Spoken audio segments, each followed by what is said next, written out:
Hello friends, welcome to Study Stage. तो आज की इस वीडियो में हम लोग रूट का गुना और रूट का भाग करना सीखेंगे। बहुत ही आसान तरीके से हम लोग सीखने वाले हैं।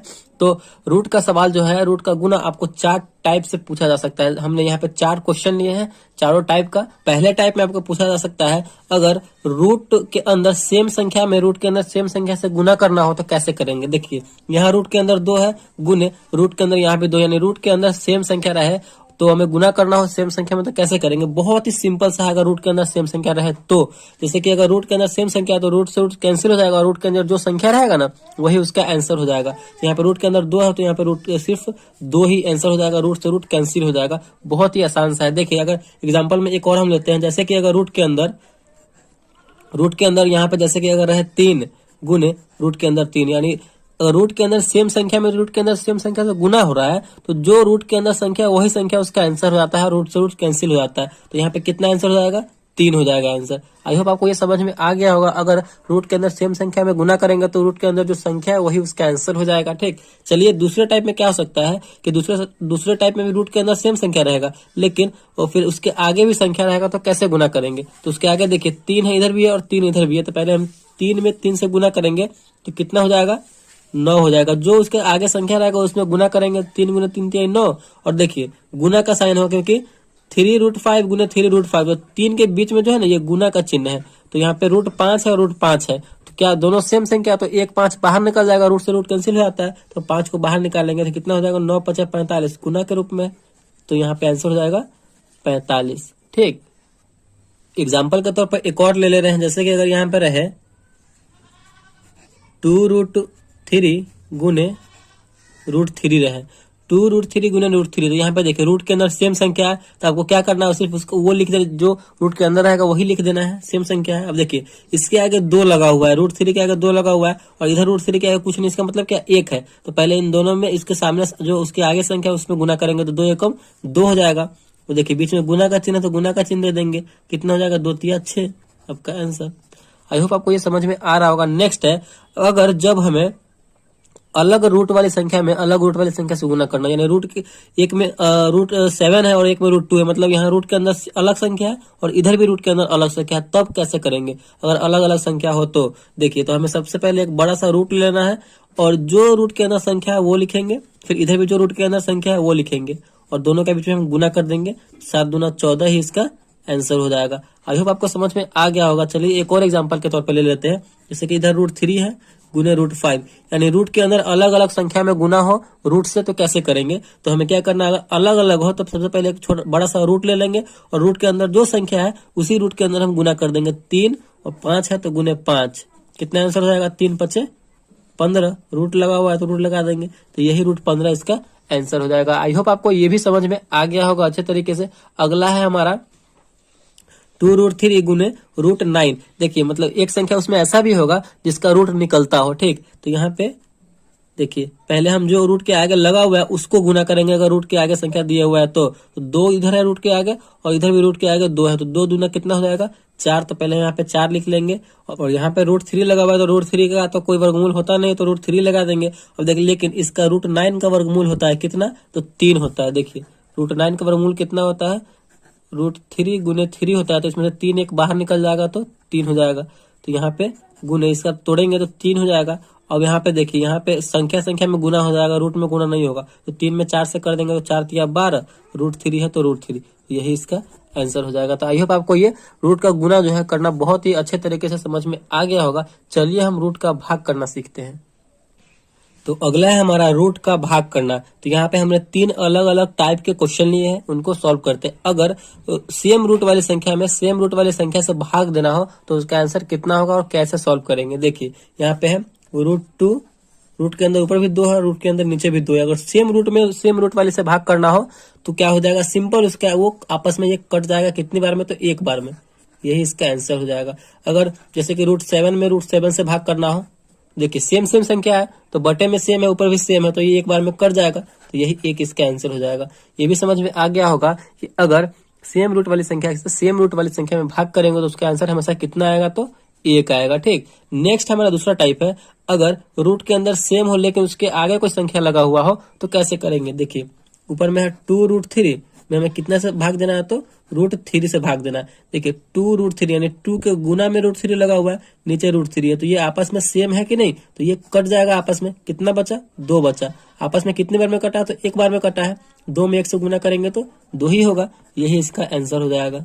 ये भी समझ में आ गया होगा कि अगर उसके सामने भी कोई संख्या हो, उससे हमें कोई परवाह नहीं है, अगर सेम है तो आपस में कट जाएगा, एक बार में कट देगा, और जो संख्या उसके आगे रहेगा वो आपस में गुना हो जाएगा, तो वही उसका आंसर हो जाएगा। ठीक, चलिए नेक्स्ट है हमारा 15√18 में 15√18 में कितना से भाग देना है, 5√2 से भाग देना है। सबसे पहले आप देखिए कि रूट के आगे भी कोई संख्या है, नीचे भी रूट के आगे कोई संख्या है, ये आपस में कटने वाला है, क्योंकि गुना में हमेशा कटता है, ऊपर नीचे अगर कटने वाला है तो 15 में 5 से भाग देंगे तो कितनी बार में कटेगा, 5 या 15, यानी 15 जो है 5 से 3 बार में कट गया, तो यहाँ पे बचा 3√18 बटे में √2 बचा। अब यहाँ पे देखिए √18 और नीचे में है √2, अगर √18 को हम तोड़ना चाहें, देखिए अगर तोड़ना चाहें तो कितने कैसे हम कर सकते हैं, √9 गुने √2 यानी 9 दूना 18 हो रहा है कि नहीं, क्योंकि अलग अलग अगर करेंगे तो इस प्रकार कर लेंगे। अगर इसी को पुनः इस रूप में लाना होगा तो हमें बड़ा सा रूट लेंगे, 9 गुने 2 यानी √18 आ गया कि नहीं, √18 आ गया। इसी रूप में लाना होगा तो इसी रूप में ला सकते हैं। तो यहाँ पे नीचे में √2 है तो √2 देंगे, आपस में √2 नीचे भी है √2 ऊपर भी है, तो ये आपस में एक बार में कट जाएगा। और यहाँ पे देखिए √9 का वर्गमूल होता है, कितना होता है, तो ये √9 में से 3 बाहर निकल जाएगा, तो कितना बचा, 3 तो है ही, और इसमें से 3 बाहर निकल जाएगा, क्योंकि 3 तिहाई 9 होता है, तो 3 हो जाएगा। यहाँ पे 3 तिहाई मिलकर कितना हो जाएगा, तो 9 होगा, गुना करेंगे तो यही इसका आंसर हो जाएगा। तो आई होप आपको समझ में आ गया होगा कि रूट वाली संख्या का भाग में हमें किस प्रकार करना है, बहुत ही अच्छे तरीके से आपको समझ में आ गया होगा। हम लोग रूट का जोड़ और रूट का घटाव करना सीखेंगे, यानी रूट वाले सवालों को सॉल्व करना सीखेंगे। अगर आपके सामने रूट का कोई भी नंबर दे दिया जाए, उनको बोला जाए कि इनको जोड़ना है, तो कैसे जोड़ेंगे, बहुत ही सिंपल सा तरीका है। तो हमने यहाँ पे 4 टाइप के नंबर लिए हैं, मतलब 4 टाइप के नंबर आपके सामने आ सकते हैं। चलिए पहले टाइप को समझते हैं। देखिए अगर रूट के अंदर सेम नंबर से जोड़ना है तो बहुत ही आसान है। देखिए अगर रूट के आगे कुछ भी नहीं है तो इसका मतलब क्या, 1 है, इसके रूट के आगे कुछ भी नहीं, इसका मतलब 1 है, तो 1 और 1 मिलकर कितना हो जाएगा, सबसे पहले यहाँ पे हम 2 लिखेंगे, और जो रूट के अंदर है वही उसका आंसर हो जाएगा, और √3 लगा देंगे, √3 है तो √3 लगा देंगे। जैसे कि अगर यहाँ पे होता है एग्जाम्पल के तौर पर एक और हम इसी प्रकार का ले रहे हैं, अगर एग्जांपल के तौर पे ले रहे हैं, जैसे कि अगर √7 रहता प्लस √7 रहता, रूट के अंदर अगर सेम संख्या है, देखिए तो 2 यानी रूट के अंदर सेम संख्या इधर भी है, रूट के अंदर सेम संख्या इधर भी है, तो इसके आगे कुछ भी नहीं, इसका मतलब 1 और 1 मिलकर हो जाएगा 2, क्योंकि जोड़ रहे हैं, रूट के अंदर 7 है तो वही √7, वही उसका आंसर हो जाएगा। जैसे कि अगर रूट रहेगा √12 प्लस √12 कितना हो जाएगा, 2√12। ठीक, तो आई होप आपको ये समझ में आ गया होगा। चलिए दूसरे टाइप पे चलते हैं। दूसरा टाइप है हमारा 5√2 प्लस 7√2। ठीक, देखिए रूट के अंदर सबसे पहले हमें देखना है कि रूट के अंदर सेम संख्या है कि नहीं, तो रूट के अंदर यहाँ पे सेम संख्या है, इधर भी रूट के अंदर सेम संख्या है, इधर भी रूट के अंदर सेम संख्या है, तो पहले इसको जोड़ेंगे, इसके आगे 5 है, इसके आगे 7 है, 5 और 7 मिलकर हो जाएगा हमारा 12, और जो रूट के अंदर है वही उसका लगा देंगे साथ में, तो √2 है तो √2 यानी 12√2 इसका आंसर हो जाएगा। तो आई होप आपको ये समझ में आ रहा होगा। ठीक, अगला टाइप लेते हैं। देखिए अगला टाइप में क्या है, जिसका मतलब वर्गमूल निकलता हो, जैसे कि √16 है तो √16 का वर्गमूल कितना होता है, तो 4 होता है। ठीक, √16 को हम किस प्रकार लिख सकते हैं, √4 गुने 4 लिख सकते हैं कि नहीं, बिल्कुल लिख सकते हैं। तो एक रूट में से बाहर निकल जाएगा 4, तो यहाँ पे हो जाएगा 4, प्लस है तो प्लस। अब देखिए क्या है, √9 है, तो √9 का वर्गमूल कितना होता है, 3 गुने 3 इसको लिख सकते हैं, 3 गुने 3, तो एक रूट में से बाहर निकल जाएगा 3, तो 3 यहाँ पे निकाल लेंगे, तो मिलकर कितना हो जाएगा, 4 और 3 मिलकर हो जाएगा 7। तो आई होप आपको ये भी टाइप समझ में आ गया होगा। जिसका वर्गमूल निकलता हो उसको निकाल लेंगे बाहर, और उनको जोड़ने वाला है तो जोड़ देंगे, वही उसका आंसर हो जाता है। ठीक, चलिए दूसरा देखते हैं। दूसरा में क्या है, 2√5 प्लस √7। देखिए पहले हमें क्या देखना है कि रूट के अंदर सेम संख्या है कि नहीं, तो रूट के अंदर सेम संख्या नहीं है तो ये नहीं जुटेगा। जब तक रूट के अंदर सेम संख्या नहीं रहेगा तब तक ये आपस में नहीं जुटेगा, वही उसका आंसर हो जाएगा। तो यही इसका आंसर हो जाएगा, 2√5 प्लस √7, यही इसका आंसर हो जाएगा। रूट के अंदर जोड़ने के लिए हमें सेम संख्या होना चाहिए, या फिर उस संख्या का वर्गमूल निकलता हो, रूट अंडर निकलता हो। ठीक, तो चलिए आई होप आपने रूट का जोड़ बहुत आसानी तरीके से सीख लिया होगा। अब हम रूट के घटाव को सीखते हैं। देखिए रूट के घटाव में पहला हमने टाइप लिया है √2 माइनस √2, यानी जब भी हमें अगर सेम रूट वाली संख्या को सेम रूट वाली संख्या में से घटाना होगा तो उसका आंसर हमेशा कितना आएगा, तो 0 आएगा। ठीक, जैसे कि अगर √5 में से हमें √5 घटाना है तो उसका आंसर 0 आएगा। सेम रूट वाली संख्या में से सेम रूट वाली संख्या जब भी घटेगा तो उसका आंसर 0 आना चाहिए। ठीक, चलिए दूसरा टाइप हम देखते हैं। दूसरा टाइप है 7√3 माइनस 5√3।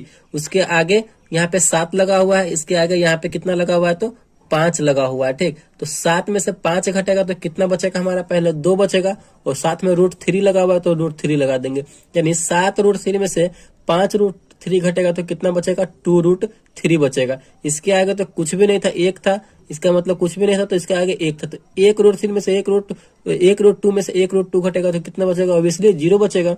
ये भी आपको समझ में आ गया। ठीक, अब नेक्स्ट देखते हैं। अगला टाइप यहाँ पे √36 माइनस √25 है। देखिए यहाँ पे आपको पता होगा कि 36 का वर्गमूल निकलता है, 36 का अंडर रूट टूट जाता है। कितनी बार में 36 को जो हम किस प्रकार लिख सकते हैं, 6 गुने 6 यानी 6 36।